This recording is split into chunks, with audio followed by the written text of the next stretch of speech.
Hello, everybody. It's Chuck Carnevale, co-founder of FastGraphs, the fundamentals analyzer software tool, bringing you another 2-minute drill subscriber request series, lessons in valuation video. Many subscribers have asked me to look at Chipotle Mexican Grill.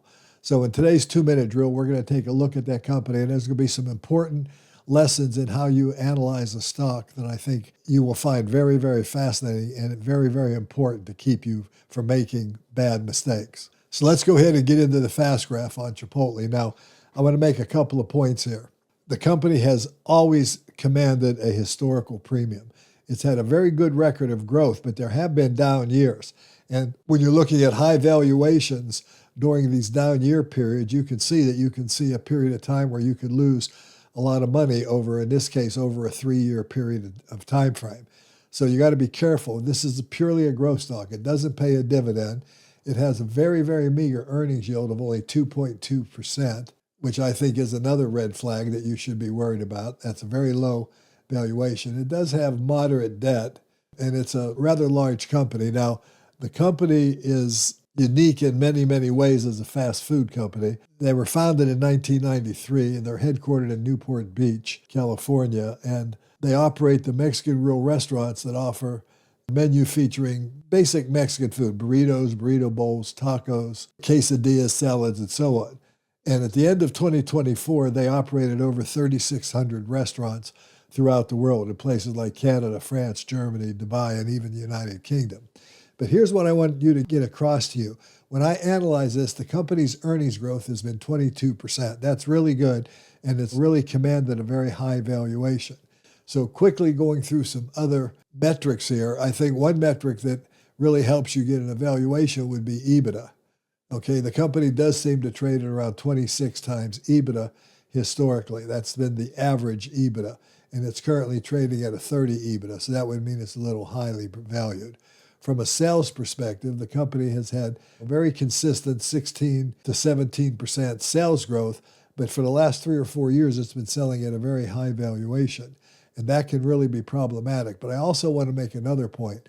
When you're analyzing companies based purely on statistics and depending on the time frame, so here's a max view, and obviously Chipotle looks massively overvalued, but it's always been overvalued.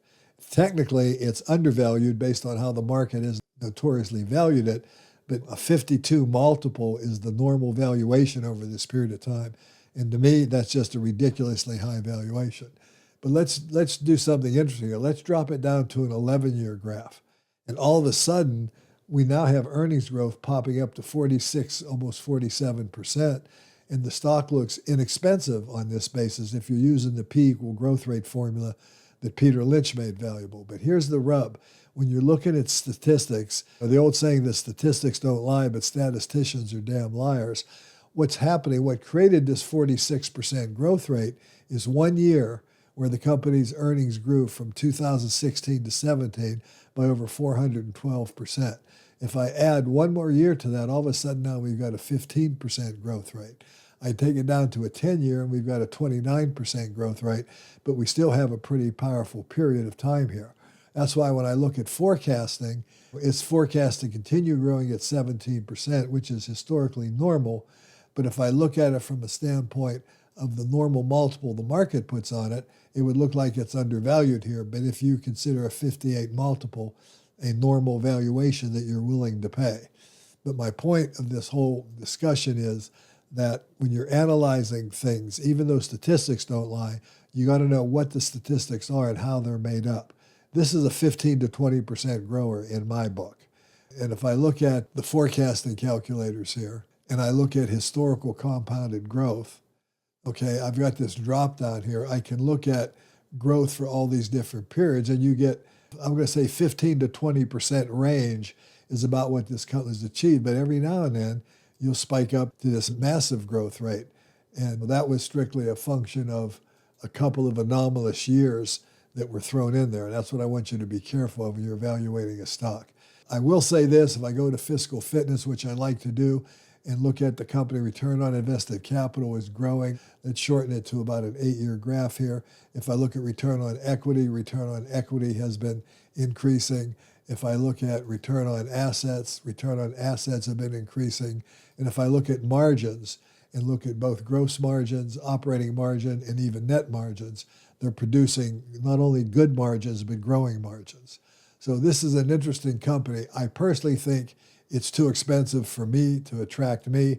The market has applied this high valuation all that time, but that's not the kind of thing that I like to count on. But you have to make your own decisions when you're looking at stocks. So anyway, this has been Chuck Carnevale, co-founder of FastGraphs. If you like the video, give me a like, ring the bell.